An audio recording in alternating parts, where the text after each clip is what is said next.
ஓம் ஸ்ரீ குருப்பியோ நமः. ஸ்ரீ மகாபரிவாதரணம் மகாபரிவாதரணம் மகாபரிவாதரணம்.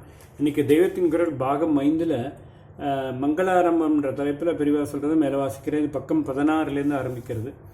நியாயேந்து சேகரம். அந்த பெரியவர் பண்ணியிருக்கும் கிரந்தங்களில் நியாயேந்து சேகரம் என்பது ஒன்று. அது அத்வைத வேதாந்தம் தர்க்கசாஸ்திரம் ஆகிய இரண்டும் சேர்ந்த புஸ்தகம். தர்க்கசாஸ்திரம் என்று பொதுவாக சொல்வதற்கு நியாயசாஸ்திரம் என்றே பெயர். அதனால்தான் அந்த சாஸ்திரத்தை சம்பந்தப்படுத்தி எழுதப்பட்ட இந்த நூலுக்கு நியாயேந்து சேகரம் என்று பெயர். நியாய பாஸ்கரம் என்ற ஒரு புஸ்தகம் இருக்கிறது. அது அனந்தாரியார் என்பவர் எழுதியது. அத்வைத வேதாந்த கிரந்தங்கள் சிலவற்றில் மேற்கொள்ளப்பட்டிருக்கும் தர்க்கவாதங்கள் சரியானவை இல்லை என்று கண்டனம் செய்து தர்க்க ரீதியாக எழுதப்பட்ட புஸ்தகமே நியாய பாஸ்கரம். அதில் சொல்லியிருக்கும் வாதங்கள் தான் சரியில்லை என்றும் அத்வைத கிரந்தங்களின் வாதங்கள் சரியானவையே என்றும் நன்றாக அலசி மன்னார்குடி பெரியவர் எழுதிய மறுப்பு நூல்தான் நியாயேந்து சேகரம். நியாயசாஸ்திரத்தில் தம்முடைய புஸ்தகம் சூரியன் மாதிரி பிரகாசிப்பது என்று பொருள்பட அனந்தாரியார் நியாய பாஸ்கரம் என்று பெயர் வைத்தார். சூரியன் அஸ்தமித்த பின் குழுகுழுவென்ற நிலாவை கொடுத்து தாபசாந்தி செய்வது சந்திரன். சந்திரனுக்கு இந்து என்றும் பெயர். நியாய பாஸ்கரத்தின் வாதங்களை அஸ்தமிக்க பண்ணி சஹிருதயர்கள் மனசுக்கு சந்திரிகை மாதிரி ஜெலுஜெலுவென்று இருப்பது தம்முடைய மறுப்பு நூல் என்று காட்டும் விதத்தில் நம்முடைய பெரியவர் தம் புஸ்தகத்துக்கு பெயர் வைக்க எண்ணினார். ஆகையால் இதற்கு அவர் நியாயேந்து என்று பெயர் வைத்திருந்தாலே போதும். ஆனால் அடக்க குணமுள்ள அவர் தாம் ஸ்வயமாக இப்படி ஒரு பெரிய நூல் எழுதியதாக நினைக்காமல் ஈஸ்வர பிரசாதமாகவே எழுதியதாகத்தான் நினைத்தார். அதனால் தாம் வைக்கும் பெயர் ஈஸ்வரனையும் ஞாபகப்படுத்துவதாக இருக்க வேண்டும் என்று நினைத்தார். சந்திரன் சிவன் இருவரையுமே ஞாபகப்படுத்துவதற்காக சந்திரசேகர என்ற பெயர் இருக்கிறது அல்லவா? இதையே இந்து சேகர என்றும் சொல்வார்கள். அதனால்தான் நியாயேந்து சேகரம் என்று தம்முடைய புஸ்தகத்துக்கு பெயர் வைத்து விட்டார். தலையாக உச்சியாக விளங்குவது சேகரம். அத்வைத சித்தாந்தத்தை நிலைநாட்டி அந்த சம்பிரதாய புஸ்தகங்களில் கூறியுள்ள வாதங்கள் தர்க்கசாஸ்திர ரீதியாக சரியானவையே என்று அழுத்தமாக நிரூபிக்க தலை சிறந்த நூலாக நியாயேந்து சேகரம் விளங்குகிறது. கும்பகோணத்தில் நமது மடத்து பரமகுரு சுவாமிகள் அத்வைத பிரச்சாரத்துக்காக அத்வைத சபா என்று ஆரம்பித்து வைத்து அது நம்முடைய சித்தாந்தத்துக்காக நல்ல சேவை செய்து வருகிறது. அதில் வருஷா வருஷம் நடத்தும் பரீட்சைகளில் நியாயேந்து சேகரம் குறித்தும் ஒரு பரீட்சை இருக்கிறது. இதில் சிறப்பாக தேறி முதல் பரிசு வாங்குவதுதான் சபையின் தலை சிறந்த சம்மானமாக கருதப்படுகிறது என்பதிலிருந்து நூலின் சிறப்பு புரியும். அத்வைத சபாவின் ஆரம்ப வருஷங்களில் நம்முடைய சாஸ்திரிகள் அதில் முக்கியமான அங்கம் வகித்திருக்கிறார். பிள்ளையாரும் தர்க்கசாஸ்திரமும்.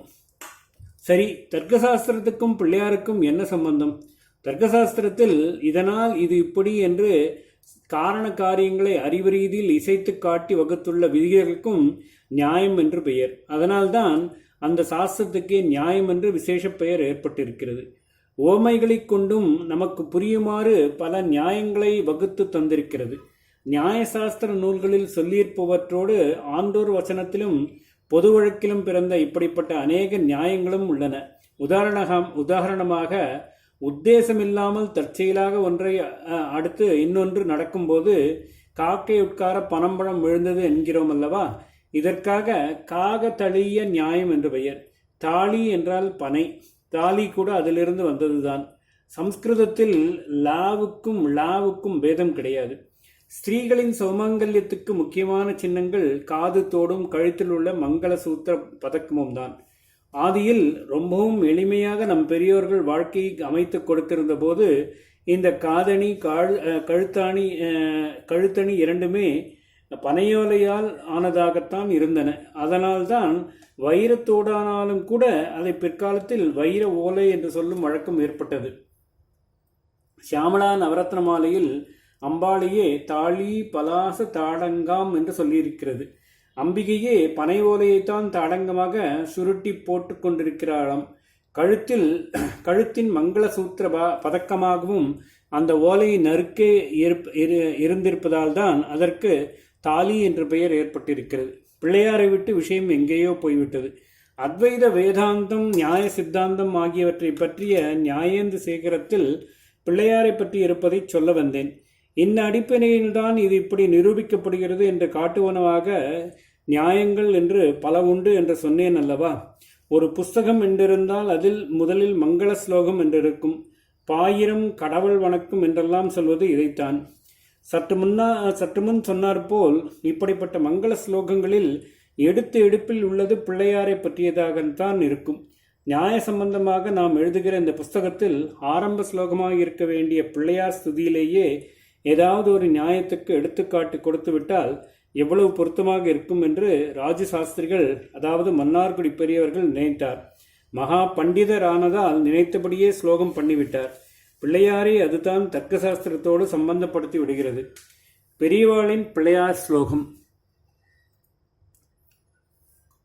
அப்யன்ன மரம் ஆரிராத இஷதாம் யத்பாத பங்கேருக தன்பாராதனம் அந்தராயஹதே காரியம் त्वपश्यं विदुः तत् हेतोरि नीतिवित्तु भजते देवं यम् एकं परं सर्वार्थ प्रतिपादनैक சதுரோ द्वैमातुरो அவ்யாத்சனः. இதுதான் நியாயேந்திர சேகரத்தின் மங்கள ஸ்லோகம். ஓம் ஸ்ரீ குருப்யோ நமः. ஸ்ரீ மகாபரிவாச்சரணம்.